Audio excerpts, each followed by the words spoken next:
Saudara-saudari yang dikasih oleh Tuhan, berkah dalam. Semoga sehat semuanya. Saudara-saudari yang terkasih, ini saya bawa satu pulpen atau pena. Beberapa kali saya dapat hal seperti ini, misalnya kalau saya ke bank gitu, kadang-kadang dikasih hadiah ini, atau kadang-kadang sales, atau kalau ke toko kita beli agak banyak itu, beberapa kali saya dapat. Ini harganya murah, cuman 2.000 kalau nggak salah, 2.000, dan bisa beli sendiri sebenarnya. Sering dapat, tetapi tidak lebih dari seminggu itu sudah hilang biasanya. Ini saja tutupnya sudah tidak ada. Tetapi coba bayangkan misalnya begini, entah bagaimana tiba-tiba ketika kita makan di restoran, tiba-tiba kita ketemu Pak Jokowi. Lalu Pak Jokowi itu ngasih pulpen yang sama 2.000-an. Kira-kira beda enggak? Beda, ya kan? Jadi harga pulpen itu tetap murah sebenarnya. Harganya tetap 2.000, tetapi nilainya itu menjadi tinggi. Bukan pulpennya, tetapi dari siapa yang memberi. Nah, saudara-saudari yang terkasih, saudara-saudari pasti mengerti yang mau saya maksudkan begini. Perumpamaan tentang talenta yang disampaikan oleh Yesus itu kita tidak boleh gagal fokus ya.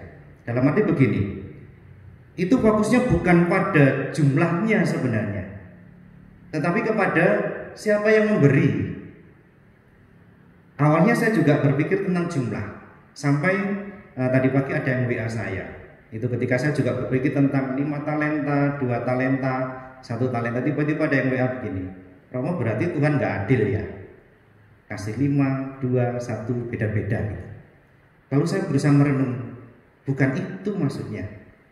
Bukan soal jumlah, tetapi soal siapa yang memberi itu yang menentukan nilai. Misalnya contoh lain lagi, kita punya sapu tangan sajalah misalnya, sapu tangan yang biasa. Tetapi kalau sapu tangan itu misalnya di peninggalan atau karena kita diberi oleh almarhum orang tua kita, itu nilainya beda. Atau sapu tangan yang biasa itu kalau itu yang memberi pacarnya, itu pasti nggak kumel-kumel bau ingus saja tetap disimpan gitu. Nah, saudara-saudari yang terkasih dalam Kristus, memang kalau bicara soal jumlah, 1 itu lebih kecil daripada 2 dan 5, ya kan? Tapi tadi kalau misalnya kita lihat perumpamaan ini secara nilai sama. Karena apa? Yang memberikan itu sama-sama Tuhan. Nilainya sama-sama tinggi. Nah, perbedaan yang mendasar itu di mana? Perbedaan yang mendasar itu soal sikap hamba yang menerima tadi. Hamba yang menerima 5 dan 2 talenta dengan hamba yang menerima 1 talenta. Kalau hamba yang menerima 5 dan 2 talenta itu sadar bahwa saya itu dipercaya oleh Tuhan, diberi tanggung jawab yang besar. Dia melihat siapa yang memberinya itu pribadi yang spesial, yang lebih berharga daripada soal talentanya. Allah memberikan kepercayaan itu. Maka mereka bukan hanya bertanggung jawab menghargai, tetapi juga mengembangkan sampai akhirnya berkembang menjadi 5 talenta dan 2 talenta. Akhirnya mereka mendapat 10 dan mendapat 4. Berbeda dengan sikap hamba yang menerima 1 talenta itu. Dia hanya fokus kepada jumlahnya, sama seperti kita misalnya itu. Seringkali berpikir soal saya diberi berapa sih oleh Tuhan? Oh, cuma 1, cuma 2, kok sedikit, dia lebih banyak.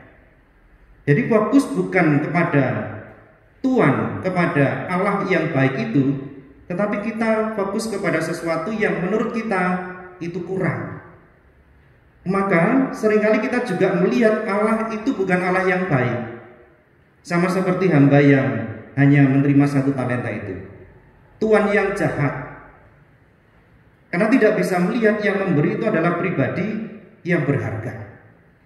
Saudara-saudari yang terkasih, sebenarnya kalau mau disimpulkan, Injil hari ini mau bicara apa?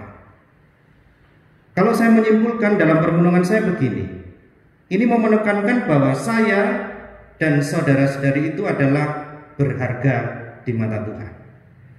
Maka karena kita berharga, itu kita diberi begitu banyak anugerah. Terlepas dari saya itu kecil atau besar, kaya atau miskin, punya banyak atau tidak banyak, tetapi saya dipercaya. Dipercaya dalam hal apa? Banyak. Coba mari kita lihat, keluarga, pekerjaan, harta, pelayanan, gitu kan. Macam-macam kita punya. Nah, kalau kita itu fokus pada hal-hal yang hanya talentanya, kita susah. Tetapi kalau kita berani fokus kepada Allah yang memberikan kepercayaan yang besar itu, maka kita pasti akan belajar untuk menjadi pribadi yang bisa dipercaya. Kalau kita sudah bisa dipercaya, gampang mengembangkan talenta itu. Karena kita sadar bahwa saya berharga di mata Allah. Kemuliaan kepada Bapa dan Putra dan Roh Kudus, seperti pada permulaan, sekarang, selalu, dan sepanjang segala abad.